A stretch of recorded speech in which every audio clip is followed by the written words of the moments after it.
Olá, queridos amigos e seguidores que com tanto carinho e respeito acompanham os nossos vídeos aqui no nosso canal do YouTube, Casa da Boa Sorte. Sou o Babá Irecirial Odeleza Arcel. Estou aqui por mais uma semana para bater um papo bem bacana com cada um de vocês. Lembrando que você que deseja conhecer o nosso trabalho pessoalmente, pode mandar mensagem no WhatsApp do pessoal que cuida da nossa agenda, no número 11 950 73 9466. Através desse WhatsApp, vocês se informam de tudo aquilo que é preciso para tornar o nosso encontro possível, tá bom?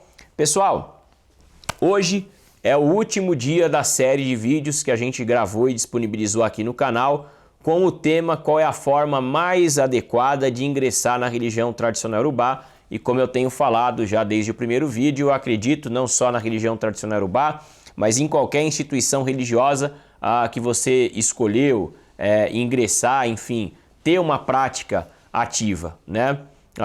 Nas duas primeiras semanas a gente abordou o primeiro passo, o segundo passo e hoje o terceiro passo eu entendo que é você, depois de ter consultado, ter feito ebó, ter conhecido a parte coletiva, depois que você analisou se há uma compatibilidade, se você de fato se sente parte daquela prática, daquela família, daquela instituição, realmente você se permitir ter um envolvimento com essa instituição antes de se iniciar por no mínimo um ano. É o tempo ideal, gente. É o tempo ideal. Por um ano, participe das festividades, participe dos rituais, participe dos encontros, procure analisar como as coisas ocorrem, procure analisar como tudo está sendo feito, para que, através dessa convivência, você possa, depois de um ano, chegar a uma decisão. É aqui ou não é aqui que eu quero me iniciar? E aí eu vou ser repetitivo. O porquê disso?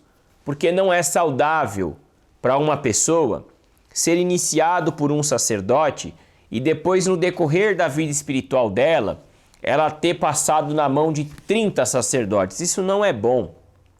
Não é bom, né? Só que isso acontece por conta da ansiedade que as pessoas possuem de serem iniciadas. E isso não é bacana.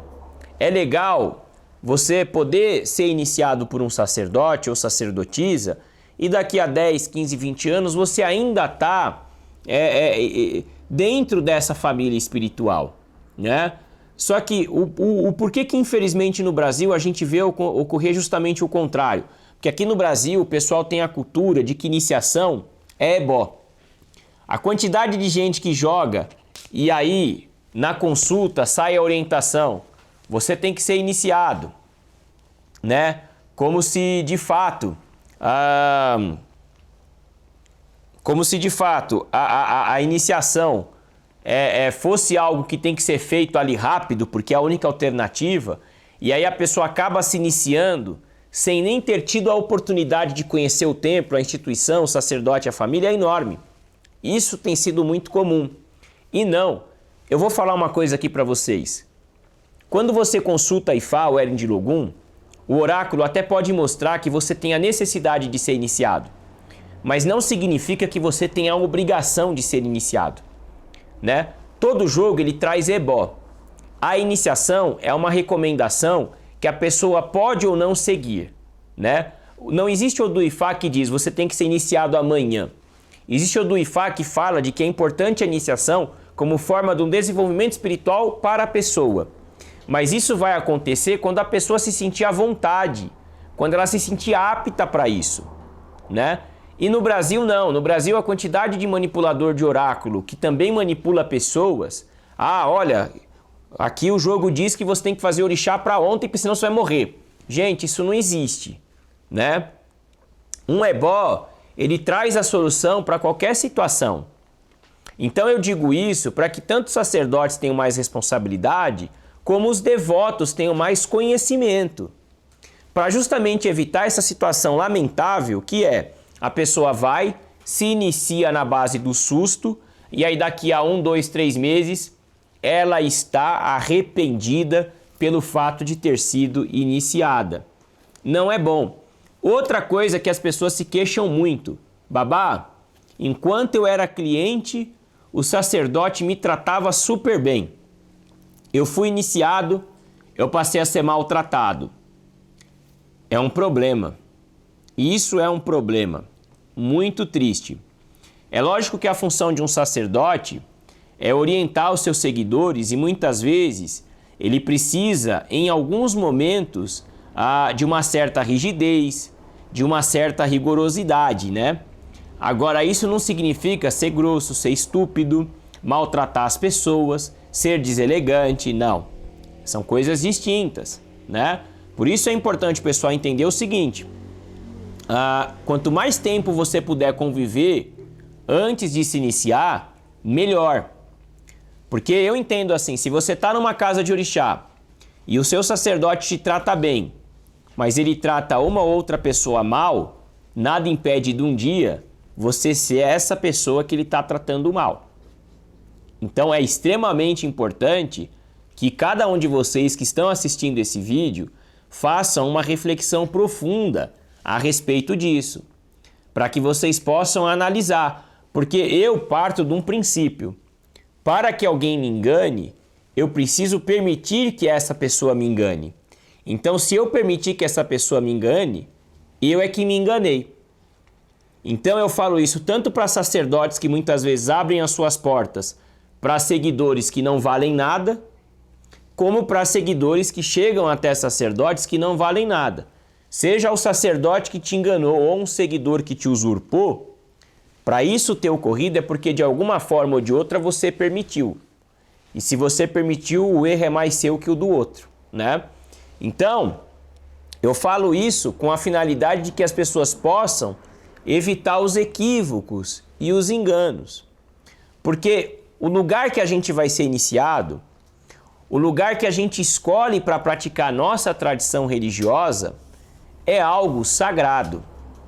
Não é igual você ir no mercado, eu vou fazer compra no mercado X, e aí o caixa me tratou mal, de hoje em diante eu só compro no mercado Y. Uma casa de orixá não é isso, né? Outra questão é, uma casa de orixá, ela é uma instituição religiosa feita por humanos para que se preste culto a seres divinos. Então é importante que as pessoas entendam também de que a relação humana, em alguns momentos, ela é conflituosa. E que dessa forma é importante que a gente trabalhe para evitar, ou quando não for possível evitar, solucionar os conflitos. Não adianta as pessoas acharem que numa casa de orixá você vai chegar e vai ser sempre um mar de rosas. Não. Existirão situações problemáticas, mas que você também tem que resolver. E o porquê que eu falo isso? São vários os motivos que levam pessoas a saírem de casas de orixá. Desde um não que elas recebem de um sacerdote, uma chamada de atenção ou coisas mais graves. Então, é importante que as pessoas entendam que nessa relação não pode existir milindres, né? Deve existir respeito, deve existir seriedade, né? Mas não pode existir milindre. Por quê? A fidelidade espiritual, ela é importante, tanto de um lado como do outro. Não é saudável para um sacerdote ficar falando da vida dos seus seguidores para outros seguidores, assim como não é saudável para um seguidor ficar falando da vida do seu sacerdote para outros sacerdotes ou ficar tendo um sacerdote indo atrás de outros. Isso não é bom, né? Eu gosto de usar o seguinte exemplo. Sabe massa de bolo? Quando você está batendo a massa, se vem alguém e bate de uma forma um pouco diferente, ela perde o ponto. É mais ou menos assim. O ori das pessoas não é algo que foi feito para várias pessoas ficarem colocando a mão. Não, isso não é bom. Aí o pessoal hoje, a moda é usar a Nigéria como argumento. Porque na Nigéria os babalaôs trabalham junto. Lógico. Eu convivo com Yorubá há 25 anos. Eu estive na terra Yorubá. Lá os babalaôs fazem os rituais em grupo. Mas os babalaô de um mesmo clã. Não de clãs distintos. Né? O que eu quero dizer com isso? Lá você tem a Egbé Babalaô. Cada babalaô pertence a uma Egbé. Eles até interagem com outras. mas os rituais são feitos dentro daquela comunidade. Então, veja bem, o fato de que lá na Nigéria eles trabalham em grupo não significa que aqui no Brasil você pode se iniciar com João, jogar com Maria, fazer ebó com Paulo, se dar obrigação com Joaquim. Não. A não ser que eles sejam um grupo e que eles estejam em comum acordo com isso. Caso contrário, essa conversa de que mas na Nigéria existem vários mestres, isso é desculpa de quem não quer realmente ter uma relação de fidelidade, né, com ninguém. Aí a pessoa vai usar argumento. Agora, eu conhecendo os sacerdotes que eu conheci na minha trajetória espiritual e a terra Yorubá, digo para vocês com muita propriedade, lá não existe essa história de que você pode se iniciar com um e ficar fazendo coisa com não. Você tem o seu Oluô e o seu Odilbonã. E a eles, enquanto você pertencer àquela família, você deve satisfação. E você até pode passar com outras pessoas, desde que eles estejam cientes disso e autorizem, né? Não é um oba-oba, uma coisa assim, totalmente liberal, como se não, eu te iniciei, mas pode, se vira, problema sério. Não. Né? Eu ouvi uma vez de um nigeriano, uma frase que me marcou, que ele diz assim: infelizmente as pessoas no Brasil, algumas, têm ori de folha, aonde o vento bate e leva. Isso eu ouvi de um nativo, de um Yorubá, né? Então assim, a importância da fidelidade espiritual é enorme, dentro do ponto de vista Yorubá também, né? E a gente deve tentar reproduzir isso no Brasil. Esse negócio de hoje faz uma coisa com um, amanhã com outro, isso não é bom. Agora é lógico, até você dar o passo de se iniciar, é importante que você conheça um número significativo de sacerdotes para você ver qual que você se identifica. Qual é aquele que vai lhe atender de uma forma que você de fato se sinta bem. Que você de fato analise, nossa, para mim foi bom, tanto energeticamente como espiritualmente, né? Como me sentir familiarizado.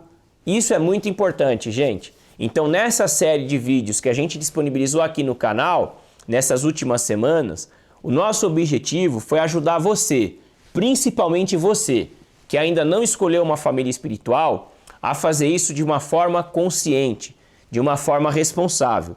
E para vocês, sacerdotes, que também acompanham o nosso trabalho, ajudar vocês a procederem no templo de vocês de uma forma que evite essa situação da pessoa se inicia, sai, para que cada vez mais nós possamos ter instituições de culto de orixá fortalecidas e realmente focando na qualidade dos seus seguidores, né? Nem tanto na quantidade. Porque não adianta você ter 100, 150, 200 filhos e eles estarem cada um por aí perdidos no mundo sem uma referência. O bom é você ter uma qualidade, seja com 5, seja com 1000, mas o mais importante é a qualidade. É essas pessoas terem uma referência, é essas pessoas se sentirem parte dessa instituição e não apenas serem um número ali dentro, tá bom? É isso, queridos. A cada um de vocês que prestigiaram, né, os nossos vídeos nas últimas semanas, os meus mais sinceros agradecimentos. A partir da semana que vem a gente retoma com os temas ligados à religião tradicional urubá e ao culto de orixá, e eu espero vê-los, ou espero que vocês me vejam, né, bem, para que a gente possa tá tendo esse contato aí, como de costume, aos domingos, tá bom? Muito obrigado a cada um de vocês pelos olhos e pelos ouvidos atentos. Nos vemos em breve. Um grande abraço. Ireô. Tchau, tchau.